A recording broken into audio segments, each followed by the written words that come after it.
Alors, s'il vous plaît, ayant constaté le quorum, je déclare la séance de la Commission des institutions ouverte. Je demande à toutes les personnes dans la salle de bien vouloir éteindre la sonnerie de leurs appareils électroniques.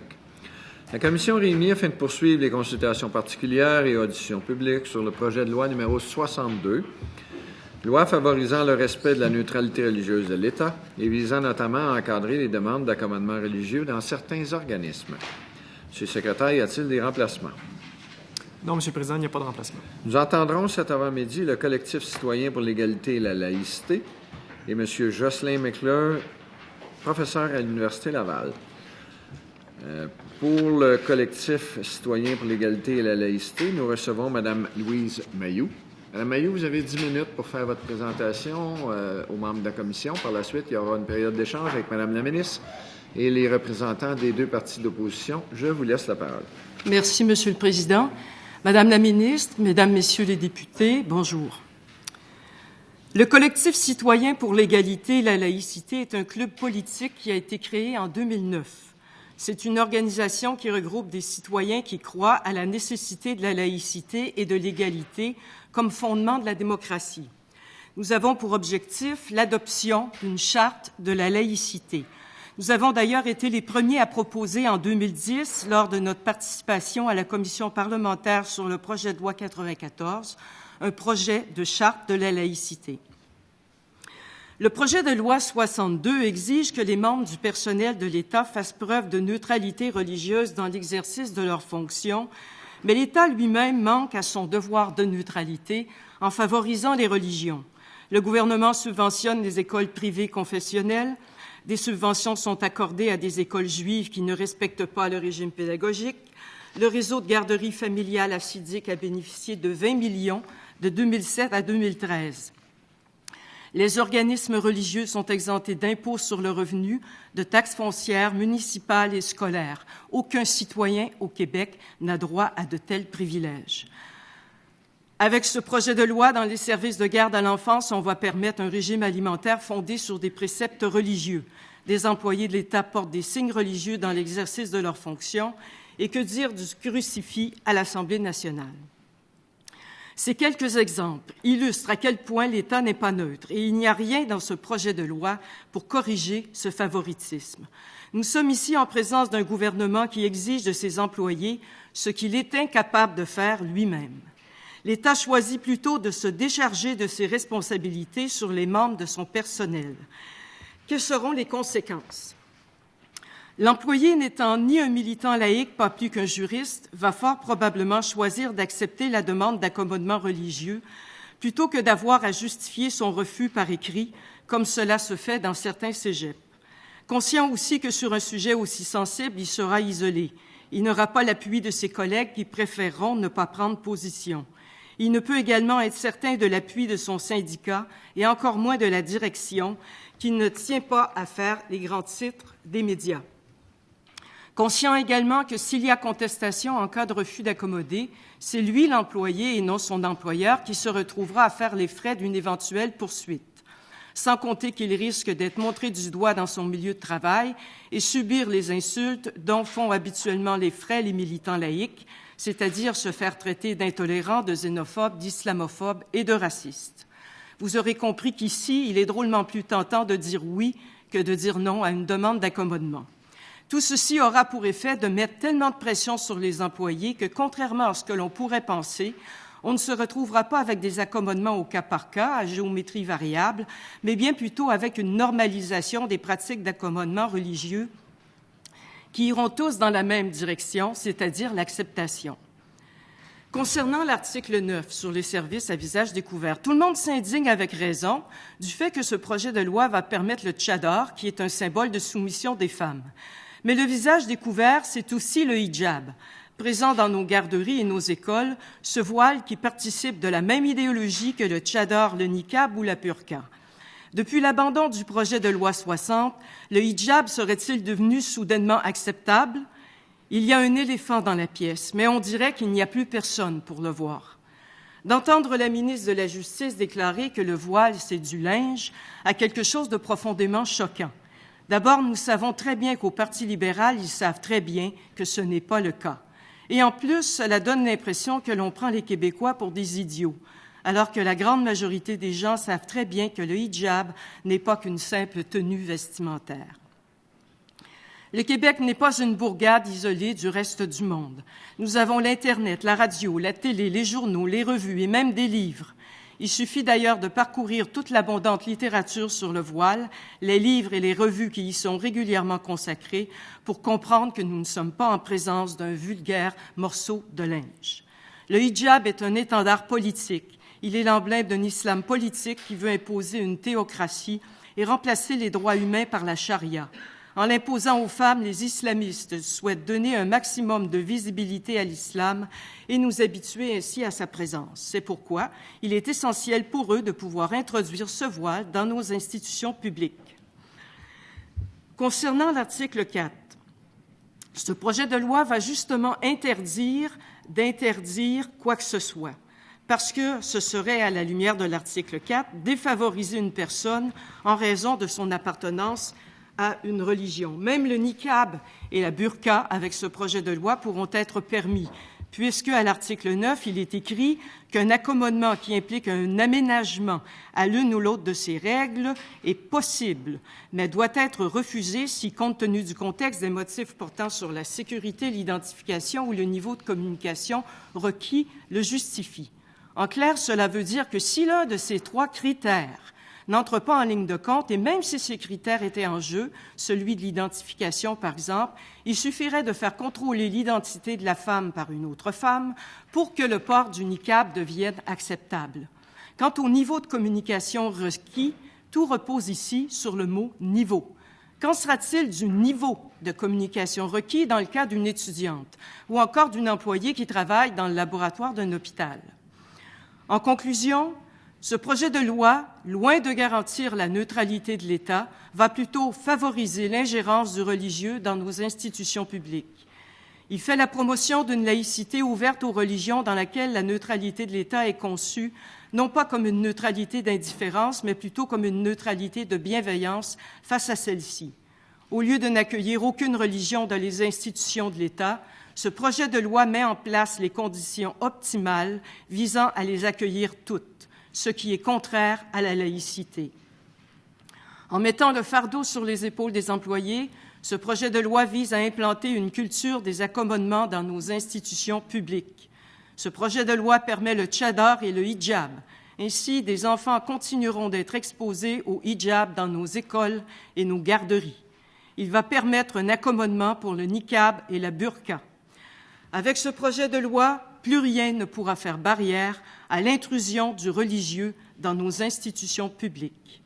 Dans le contexte mondial actuel, où nous sommes témoins de la montée de l'islamisme et où bien des pays occidentaux sont confrontés à de nouveaux défis sur la laïcité, ce projet de loi témoigne d'un aveuglement inouï, d'une légèreté déconcertante et d'une grave inconséquence de la part du gouvernement.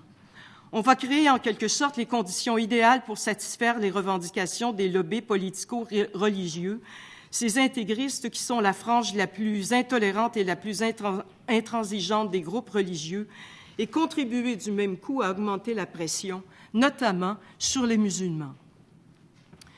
Nous savons qu'il existe ici même au Québec des associations qui se revendiquent de la pensée des frères musulmans, alors que d'autres sont pro-communistes. Ces gens sont actifs dans leur communauté et auprès des politiciens.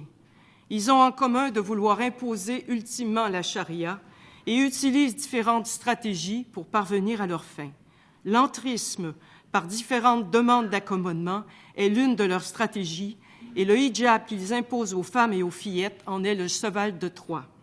Ce projet de loi va tout simplement leur ouvrir grandes les portes de nos institutions publiques. Ce projet de loi est une offensive anti-laïque sans précédent qui va permettre à la religion de structurer de plus en plus la vie de nos institutions publiques. De l'aveu même de la ministre Vallée, ce projet de loi est une réponse libérale au projet péquiste de charte des valeurs. Et si cette dernière a été taxée par plusieurs d'islamophobes, on serait tenté de qualifier ce projet de loi d'islamophile. C'est peut-être un pas en avant dans la consolidation de la base électorale du Parti libéral, mais assurément un gigantesque pas en arrière dans la défense de la laïcité. Ce projet de loi est dangereux. Il va trop loin. Il ne doit pas être bonifié, mais abandonné. C'est pourquoi notre collectif demande au gouvernement le retrait du projet de loi 62. Je vous remercie. Merci, Mme Mailloux. J'ai bien compris que vous adressiez vos commentaires à la présidence et que les parlementaires se gouverneront en conséquence. Madame la ministre. Merci, Monsieur le Président. Madame Mailloux, bonjour. Je ne commenterai pas tout ce qui a été dit et tous les propos que vous m'imputez, parce que on pourrait avoir des échanges, de très longs échanges entre nous. Moi, je vous dirais simplement que ce projet de loi-là, c'est un projet de loi qui respecte les libertés individuelles. Puis, parmi les libertés individuelles que nous avons en tant que Québécois, que nous avons tous en tant que Québécois et en tant que Québécoises, il y a le droit à la liberté de religion, à la liberté de conscience. Vous avez vos opinions, des opinions bien tranchées, avec lesquelles je ne suis pas en accord. Je ne les répéterai pas parce que je ne crois pas que certaines opinions que vous avez pu véhiculer par le passé méritent d'être répétées.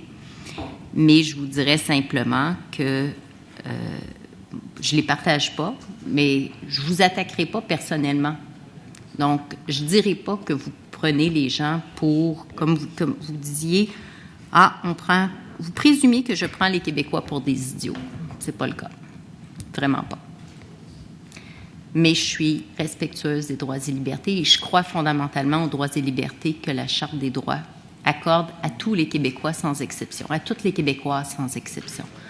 Une Québécoise, par choix, choisisse de porter le hijab, c'est un droit qui lui appartient. Il ne m'appartient pas de le juger et même d'empêcher cette personne de s'intégrer à notre société, de participer à notre société. Le Québec est riche de sa diversité, Mme Mailloux. J'y crois fondamentalement. Et c'est pas creux de sens, ce que je vous dis ce matin. Maintenant, vous étiez sur les rangs, comme nous tous ici, en 2014. Vous étiez candidate pour le Parti québécois. Qu'est-ce que vous pensez de la position de votre nouveau chef qui mentionnait son intention d'appuyer le projet de loi lors de la course au leadership? Je pense que c'était le 25 septembre dernier au Monument national, il mentionnait son intention d'appuyer le projet de loi. Qu'est-ce que vous pensez en tant que militante de ce parti, de ce positionnement? Je comprends que ma collègue de Tachereau aura sans doute des suggestions de bonification et puis on a une longue feuille de route de collaboration ensemble en commission parlementaire, mais il y a quand même une intention qui a été manifestée de la part du chef de l'opposition officielle. Qu'est-ce que vous pensez de ça? Je pense que la présence de Mme Maltais et le travail qu'elle fait à cette commission parlementaire depuis le début montre bien que le Parti québécois, comme l'a souvent répété M. Lisée, est ouvert à la discussion. Mme Maltais a mentionné dès l'ouverture de la commission que ils sont ici pour prendre l'information, pour écouter, être à l'écoute de la population, poser les bonnes questions. Et je pense que jusqu'à maintenant, c'est ce que fait Mme Maltais. Maintenant, sur la question vous parliez, Madame la ministre, de la liberté religieuse, et je comprends très bien que c'est quelque chose, que ça puisse être quelque chose d'important. Mais il faut quand même comprendre que c'est pas quelque chose qui est indéfiniment, qui est élastique à l'infini. Avant d'être protégé par les chartes, la liberté religieuse a été finalement protégée par la laïcité. Et c'est la séparation du politique d'avec le religieux, c'est-à-dire de l'Église avec l'État, pour parler comme ça, qui nous a permis d'obtenir la liberté religieuse parce que là, l'État étant indifférent aux religions, n'imposait plus aucune religion. Alors, la liberté religieuse, c'est pas le produit des chartes, c'est le produit de la laïcité. Il faut faire attention, c'est pas contraire à laïcité. Maintenant, il faut bien comprendre aussi que quand on sépare l'État de la religion, c'est pour une raison très simple. L'État s'occupe du bien commun. Elle s'adresse à des citoyens au-delà de leur particularisme, au-delà de religieux, au-delà de leurs croyances, au-delà de leurs convictions. Alors que les églises, elles, s'occupent du spirituel et non pas du temporel. Alors, ce que ça suppose, c'est que l'État n'a pas à dire aux églises comment, aux cultes, comment gérer leurs affaires, mais en retour, les croyants n'ont pas à s'introduire dans les institutions publiques pour modifier les règles. Alors, moi, je comprends très bien que des catholiques, que des juifs, que des musulmans puissent obéir aux règles de leur religion. Mais il ne faudrait quand même pas que ces règles-là puissent prévaloir sur les règles civiles dans nos institutions publiques. Et c'est ça. Alors ça veut dire protéger la neutralité. Et quand on fait ça, on n'est pas en train de porter atteinte à la liberté religieuse, mais on est en train de dire aux croyants, vous avez une liberté, mais cette liberté-là, elle a des limites. Parce que il faut voir les choses aussi du point de vue du citoyen. Il y a des parents qui envoient leurs enfants dans des garderies, et il y a des éducatrices qui sont voilées. Et les parents, il y a des parents qui sont mécontents de ça. Bon, quelle option? Ils ont retiré l'enfant, mais ils peuvent pas l'amener à 10 kilomètres plus loin dans une autre garderie. Et il n'y a rien qui dit qu'on n'embauchera pas une prochaine éducatrice, par exemple, qui porte le voile. Alors, ces parents-là, ils n'ont aucune prise, aucune option. Si on allait chercher, par exemple, une protection juridique pour la laïcité, et je pense que ça mériterait ça, comme on en a pour les religions à l'heure actuelle, d'inscrire, par exemple, dans la Charte des droits de la personne, une affirmation officielle que le Québec est un État laïque, où on sépare les religions de l'État. Je pense que ce serait une bonne chose et que la liberté religieuse serait protégée. Madame la ministre. En fait, je vois difficilement, je vous écoute, et le projet de loi, c'est ce qu'il vient baliser, c'est-à-dire que l'État est neutre et ne doit être influencé d'aucune façon par l'appartenance ou l'absence, par la croyance religieuse ou l'absence de croyance religieuse. Donc, dans la prestation de services, cette neutralité est là. Par contre, l'État, il y a aussi au sein de l'État des gens, des individus.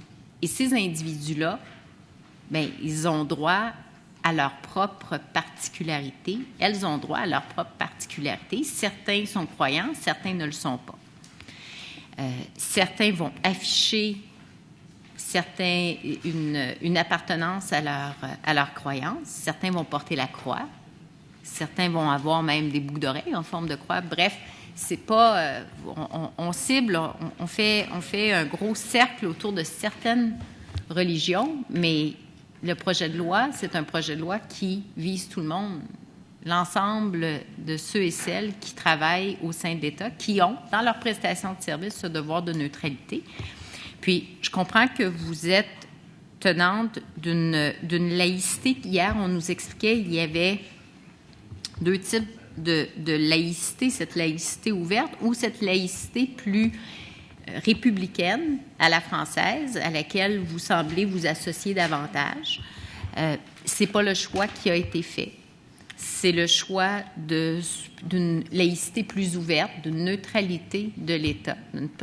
Et qui, à mon avis, est beaucoup plus inclusive. Vous faisiez référence aux parents qui ont un malaise avec une éducatrice voilée. Moi, je vous dirais, pour en connaître de très près, des parents qui ont fait le choix que leurs enfants puissent avoir ce contact avec la diversité. Parce que notre société est diversifiée, parce que notre société, elle n'est pas un vase clos. Et parce que les enfants auront à interagir avec des gens de toutes sortes de croyances, de toutes sortes de provenances, et que les initier à un plus jeune âge à cette diversité, c'est de leur donner un bagage. Et il y a pour des parents ce besoin de mettre les enfants en contact avec la diversité à un très bas âge. Est-ce que vous ne croyez pas que d'aseptiser la société c'est soi-même de se fermer les yeux à la réalité de notre société. Est-ce que c'est pas justement une façon d'inciter davantage à cette radicalisation? On avait cette semaine un important forum ici et il y a eu plusieurs échanges sur ce qui incite des jeunes, des moins jeunes à se radicaliser.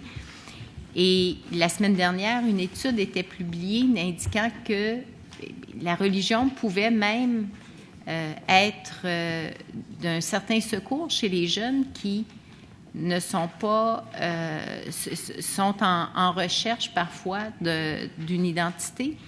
On en a peu parlé de cette étude, mais elle fait quand même partie de ce qui a été porté à notre attention au cours de la dernière semaine.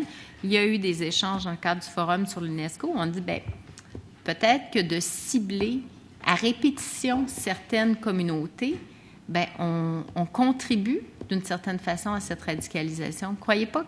Puis je ne veux pas vous faire changer d'opinion, loin de moi cette idée, mais je veux simplement vous expliquer ce qui est à la base, ce qui nous amène à adopter une approche qui est beaucoup plus inclusive et qui permet d'être davantage représentative de la réalité, de la vraie vie. Parce que dans la société, il y a des gens de toute origine et notre société, elle est diversifiée. Et c'est en s'ouvrant à cette diversité, en étant tolérant, je crois qu'on se prémunit davantage contre cette radicalisation qui peut devenir insidieuse et éventuellement se manifester.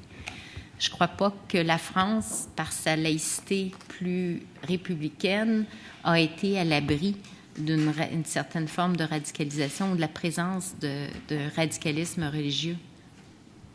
Madame Mailloux. Je pense qu'il y a beaucoup de choses dans ce que vous avez dit, Madame la ministre.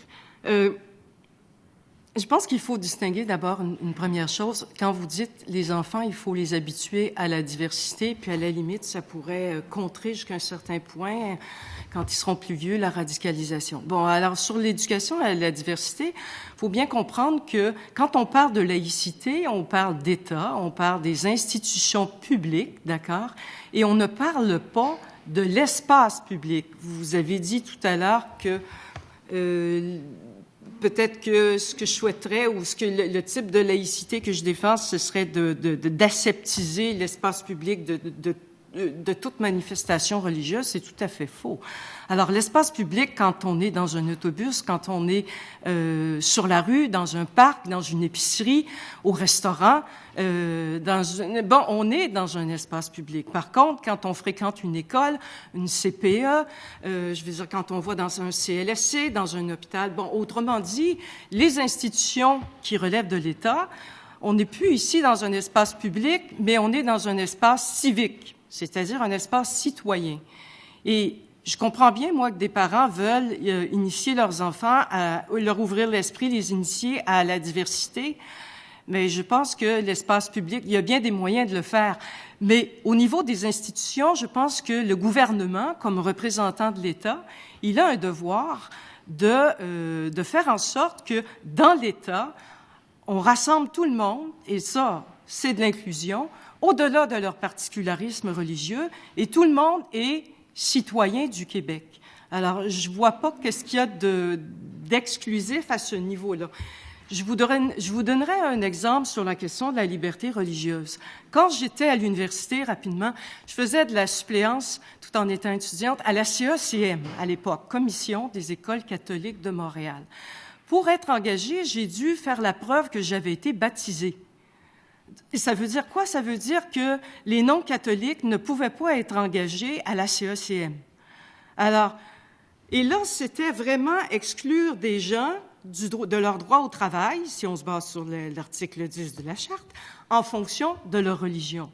Mais avec la déconfessionnalisation qu'on a eue en 97, et là, c'est structuré différemment, on ne dit pas à quelqu'un, parce que tu es musulmane, on ne veut pas t'engager dans une école publique. Tout ce que là, je me réfère évidemment à la proposition controversée là, du projet de loi 60 du PQ. Tout ce qu'on disait, c'est durant tes heures de travail, tu ne portes pas de signes religieux parce que tu représentes l'État. C'est tout. Merci. Ce bloc d'échange avec la ministre étant terminé, nous allons maintenant vers l'opposition officielle. Madame la députée de Tachereau pour votre bloc d'échange. Merci, Monsieur le Président. Bonjour, Madame Mailloux. Heureuse de vous recevoir. Je suis désolée de voir que ça commence de la même façon que l'audition du projet de loi 59. Même façon. Moi, j'ai reçu ici des gens avec lesquels j'étais profondément pas d'accord. Puis je les ai pas traités comme vous venez encore une fois d'être traités, en disant que vous êtes une candidate du Parti québécois. Puis on dirait que ça disqualifie les gens d'être du Parti québécois. Bien, excuse, mais moi, je pense, Mme Mailloux, que vous comprenez mieux les concepts que la ministre. Je vais le dire comme je le pense, moi aussi. D'entendre dire une ministre qui dit « devant vous, pour vous, moi, je suis pour la diversité », ça veut dire qu'elle pense que vous n'êtes pas pour la diversité. Je suis désolée que vous ayez entendu ça. D'entendre dire « vous voulez aseptiser la société », Mme Mailloux, mes excuses que vous ayez reçues d'une parlementaire et d'une ministre cette phrase.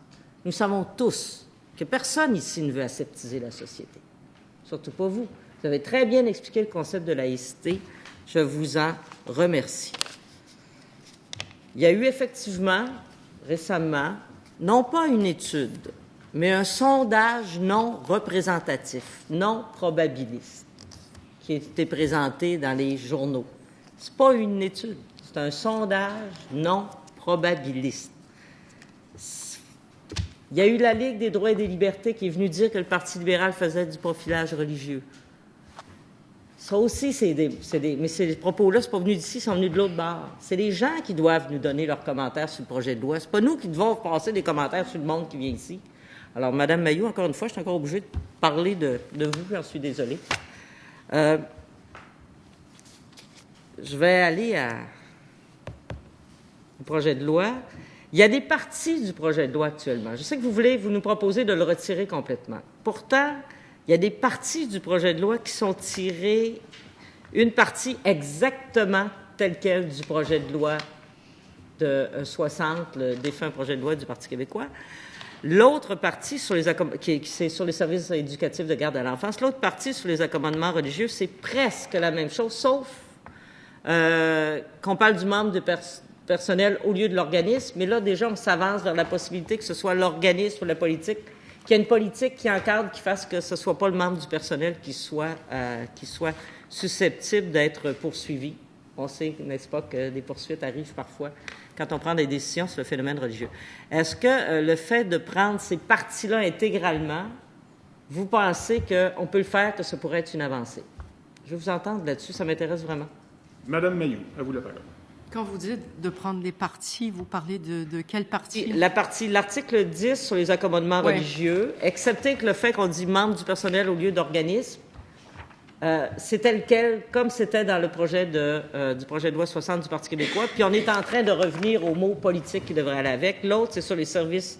L'article 16 sur la loi des services de garde éducatifs à l'enfant, c'est exactement ce qu'on avait dans le projet de loi 60. Ça n'empêche pas qu'il faille le bonifier. Peut-être les gens soulèvent des problèmes. Mais comme vous étiez d'accord avec le 60, est-ce que vous pensez qu'on pourrait utiliser ça? Bien, sur la question des accommodements, il y a deux grosses différences avec le 60. C'est premièrement, ce sont ici les employés à qui revient le devoir d'assumer la neutralité de l'État, ce qui est une responsabilité qui n'est pas la leur, à mon avis, ça doit être celle du gouvernement, alors que dans la Charte des valeurs, pour l'appeler comme ça, c'était les organismes publics. Donc, on avait un gouvernement qui avait une volonté de donner une direction claire pour affirmer la laïcité. Mais il y avait un autre élément qui est disparu dans le projet de loi 62, c'est que une des conditions à l'accommodement raisonnable, c'était qu'il ne contrevienne pas à la séparation du religieux d'avec le politique, de l'État d'avec les religions, et si je me souviens bien, c'était formulé comme ça, et que ça n'aille pas à l'encontre du caractère laïque. Donc, évidemment, ce que je comprends, c'est que pour vous, le fait que la loi actuelle n'enchasse pas la laïcité de l'État, en quelque part, crée une faille qui se répercute sur l'ensemble de la loi. Madame Mayou. Bon, c'est sûr qu'on peut toujours bonifier. Vous parliez, par exemple, d'interdire, de revenir à Bouchard-Taylor sur l'interdiction des signes religieux. C'est sûr qu'on peut faire ça. Mais je pense que il faut regarder l'ensemble de ce projet de loi-là. Écoutez, ce projet de loi-là, l'article 4, va finalement d'interdire quoi que ce soit, parce que ça va toujours considéré comme, ou souvent, défavoriser une personne en fonction de ses croyances religieuses. On va permettre le tchadar et le hijab, évidemment, qui est aussi à visage découvert, dans les garderies et dans les écoles publiques, là où il est le plus présent. Il va y avoir des accommodements possibles pour le niqab et la burqa. On va permettre des menus religieux dans les garderies. Écoutez, le Québec va commencer à ressembler à l'Afghanistan. Alors, est-ce que c'est ça qu'on veut? Je pense que non. Bonifier, c'est un petit peu de ci, un petit peu de ça. Je pense que l'ensemble de ce projet de loi-là est dangereux. C'est ce que nous avons convenu au collectif et nous demandons son retrait. On ne veut pas de bonification. Écoutez, apporter quelques améliorations. Je pourrais vous dire, par exemple, que je ne sais pas, sur le port de signes religieux, Bouchard-Taylor, c'est vraiment une mesure minimale, mais c'est comme si, tout à coup, on légiférait pour interdire la chasse à l'alligator en Mauricie. On peut le faire, mais ça n'a pas tellement de sens, et c'est sans risque. Hein? Alors que, peut-être que la Ligue des droits et libertés puis la Commission des droits de la personne dirait qu'on fait du spécisme et qu'on fait du profilage animalier. Mais au-delà de ça, c'est une mesure qui n'aura pas de poids. Je l'ai dit, il y a un éléphant dans la pièce et il est dans les garderies et il est dans les écoles publiques. Et s'il y a consensus à aller chercher, Madame Maltais, je me permets ça, même si nous sommes du même parti. Le consensus, il ne faut pas aller le chercher avec Bouchard-Taylor, il faut aller le chercher avec la CAQ, qui a cette proposition-là et qui a l'avantage d'aborder le champ de l'éducation, qui est le passage obligé de tous les petits Québécois de 6 à 16 ans. Il me semble que c'est quelque chose d'intéressant. Monsieur le Président, Madame Mayou, d'abord, j'ai corrigé quand je trouvais que les propos allaient un peu loin. Dire que le Québec va devenir de l'Afghanistan, c'est un petit peu raccourci, mettons. Il y a quelques siècles, mettons. Mais il y a l'exception, effectivement, qui me fatigue beaucoup sur les visages découverts. Moi, je ne comprends pas cette exception. Surtout pour les services donnés, ça je le dis vraiment, on le répète plusieurs fois. C'est assez difficile de vivre avec une exception parce que l'exception dit le refus est possible. Donc, l'ouverture est d'abord, le refus est ensuite. Ça, on l'a bien compris dans la loi. De la façon dont elle est libellée, là, c'est clair que c'est beaucoup trop ouvert. Mais maintenant, comme je disais, les services de garde à l'enfance c'est exactement la charte des valeurs, la charte du Parti québécois. J'avais l'impression qu'en prenant ce bout-là, qui est exactement ce qu'on avait écrit, on peut l'améliorer, là, on va le travailler. Là. Des amendements, ça arrive, là, qu'on pouvait faire un pas. L'autre, c'est qu'il y a les gens des écoles, des milieux éducatifs, à part la Fédération des commissions scolaires anglophones, sont tous venus nous dire « Donnez-nous des balises, on n'en peut plus. Il y a 500 demandes d'accommodement par année à CSDM. » Vous ne trouvez pas qu'on devrait entendre ce cri-là? C'est vraiment... Curieusement, là, je pensais qu'il fallait entendre ce cri-là. Et écoutez, je suis sensible au désarroi des gestionnaires ou des employés dans le champ de l'éducation particulièrement, qui a toujours été mon domaine dans le milieu de travail. Mais je pense que, écoutez, ce projet de loi-là, il est à refaire. On ne peut pas, je vois pas, écoutez, si vous bonifiez, ça veut dire quoi? L'article 4, vous faites quoi avec ça? Le tchadar et le hijab, vous faites quoi avec ça? Les accommodements pour le niqab, vous faites quoi avec ça? Vous avez dit, Mme Maltais, en commission parlementaire, qu'à un moment donné, ce ne serait pas convenable de retirer, par exemple, de mettre tout le monde au menu végétarien pour satisfaire des exigences de parents qui veulent que leurs enfants mangent non halal, ne veulent pas que leurs enfants mangent non halal. Bien, il y a des gens des garderies qui sont venus ici, des CPE, et qui ont témoigné, puis ils revenaient sur les coûts. Ils disaient, ça veut dire quoi, la contrainte excessive, quand on parle de l'argent, quand on parle des coûts? Et une façon de résoudre la chose, parce que avec le peu de moyens qu'ils ont, ce qu'ils font, c'est qu'ils font un menu, ils peuvent pas se permettre de faire 2 menus. Alors, ils font le même menu pour tout le monde et tout le monde mange halal. Il y a même des CPE sur l'île de Montréal qui ont retiré le porc des... C'est pour ça que je vais regarder. Je m'excuse, Mme Je m'excuse, Mme Mailloux. Probablement que Mme la députée de Montarville pourra vous faire compléter votre réponse. Madame la députée de Montarville. Merci, Monsieur le Président. Je vais revenir à votre réponse. Madame, merci pour la mémoire. Il y a une vision, une lecture du projet de loi que vous avez qui est similaire à la mienne.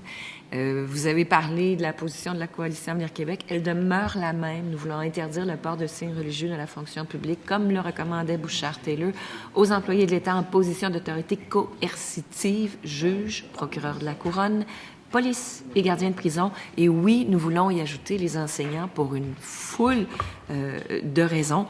Et c'est notre position. Et vous savez, Madame Mailloux, le Québec est riche de sa diversité. La ministre vient de le dire tout à l'heure. Et vous savez, moi, je pense que on peut en être fier. Et oui, dire que nous sommes riches d'une diversité, tout en étant à la fois contre le projet de loi 62. Je pense qu'il y a quelque chose ici de très triste. Vous dites dans votre mémoire d'entendre la ministre de la Justice et d'autres de ses collègues déclarer devant les journalistes que le voile, c'est du linge, a quelque chose de profondément choquant. Moi, je vous dirais que ça m'a profondément attristée. Attristée parce que, et je vous dis pourquoi, je considère que dans ce projet de loi 62, ce projet de loi libéral, la ministre nous l'a bien répété, on accepte de voir qu'un signe religieux dans la burqa, le niqab et le tchadar. Et ce qui m'attriste, ce qu'on voit pas l'autre côté de la médaille et qu'on refuse d'entendre les citoyens, tout comme vous, tout comme moi, tout comme plusieurs autres personnes qui disent « Non, Madame la ministre, non, Parti libéral, attention, il y a une autre interprétation. Pour nous, ce n'est pas un signe religieux. Pour nous, c'est un symbole de soumission de la femme, la burqa, le niqab, le tchadar. » Et il y a beaucoup de gens qui nous le disent ici même, au Québec, des Canadiens, des Québécois, et qui nous le disent à l'étranger. Et ce que je trouve triste, c'est qu'on ne voit que le côté de la médaille qui dit religieux. Mais c'est aussi un objet de soumission de la femme qui est totalement contraire à nos valeurs, contraire à notre charte des droits et libertés, contraire à l'égalité homme-femme. Et ce que je trouve triste dans le discours actuellement du projet de loi 62, c'est qu'on nommait toute cette tranche de la population, entre autres plusieurs Maghrébins, des Algériens qui ont quitté l'Algérie dans les années 90 après justement avoir été victimes du joug des islamistes radicaux. Et là, j'aimerais vous lire, parce que ça m'a terriblement touchée, un Facebook que j'ai reçu tout frais, d'une dame, je vais taire son nom complet, mais son prénom, elle s'appelle Radia. Et oui, c'est une immigrante, mais pour moi, c'est une Québécoise, c'est une Canadienne, elle vit avec nous, et elle nous dit, et c'est tellement juste ce qu'elle dit, elle voit l'autre côté de la médaille. Et je l'ai entendu, il faut les entendre, ces gens qui ont connu quelque chose d'autre et qui nous disent, attention. Elle nous dit, bonjour, Madame la députée, je vous suis avec passion. Sachez que le PL 62 ne fait qu'accentuer le fait discriminatoire pour l'embauche des immigrants pour qui la majorité a fui les ténèbres du salafisme wahhabite dont l'étendard se trouve sur la tête de ces 3% des femmes qui sont en place dans la fonction publique ici même au Québec. Je vous souhaite le meilleur dans votre travail et ne lâchez pas, ne lâchez rien pour votre pays qui est aussi celui que j'ai choisi pour venir élever ma fille. Ça, Monsieur le Président, Madame Mailloux, je pense qu'on est sur la même longueur d'onde quand on dit qu'il faut entendre nos concitoyens qui viennent de l'étranger, qui nous disent qu'il faut faire attention à quelque chose. Alors, je pense qu'il faut voir ces objets, non pas comme du linge, mais également comme ce symbole. Et vous le dites à juste titre, vous nous parlez à l'article 9 du fait que ce visage découvert va surtout être l'éléphant dans la pièce qui va permettre, en permettant l'accommodement, tous ces objets. Et j'aimerais que vous me parliez de l'article 4 rapidement. Je sais que j'ai pris un petit peu de temps, mais vous avez la même vision que moi. L'article 4 qui nous parle de la neutralité religieuse de l'État. On exclut la laïcité. Et j'avais moi-même déposé une charte de la laïcité à l'époque. Alors, pourquoi, pour vous, c'est important que le terme de la laïcité apparaisse dans une charte en quelque part? Merci, Madame Roy. C'est important parce que, d'un, il faut être capable de nommer les choses. Et quand on parle de laïcité, ça veut dire qu'on se réfère à une philosophie de la laïcité. Et le premier moment de ça, le moment fondateur, c'est que si on veut une société laïque, il faut d'abord séparer le religieux du politique. Parce que ils font pas la même job, si vous voulez. Le politique s'occupe du bien commun, du temporel, alors que le religieux s'occupe du spirituel, du salut de l'âme des gens, etc. Et donc, il faut pas confondre les deux ordres. Et ça veut dire que dans les institutions de l'État, les gens, à ce moment-là, se rassemblent sous la citoyenneté. Ce sont des citoyens et non pas des catholiques, des juifs, des musulmans, des bouddhistes, etc. Alors que dans leurs églises, ils sont ce qu'ils sont. Et la liberté avec la séparation, ça veut dire que mon État est neutre. C'est-à-dire qu'il ne favorise aucune religion. Et c'est ça qui va permettre, et non pas la Charte canadienne ou la québécoise, c'est ça qui va permettre la liberté de conscience. C'est ça qui va permettre aux individus, à ce moment-là, s'il n'y a pas de religion d'imposer, ça veut dire que je peux, moi-même, choisir une religion, ne pas en choisir une, en changer ou y renoncer. Et je peux faire ça 24 heures sur 24. Ça, c'est la liberté de conscience. Et c'est la laïcité qui nous a donné ça, pas les chartes. Donc, c'est important d'amener ça parce que ce serait comme, je sais pas moi, parler de la force gravitationnelle sans parler de physique. Ça n'a aucun sens. Merci, Madame Mailloux, représentant le collectif citoyen pour l'égalité et la laïcité, d'être venu déposer en commission aujourd'hui. Je suspends quelques minutes. Je demanderai à M. Jocelyn McClure, professeur à l'Université Laval, de s'avancer.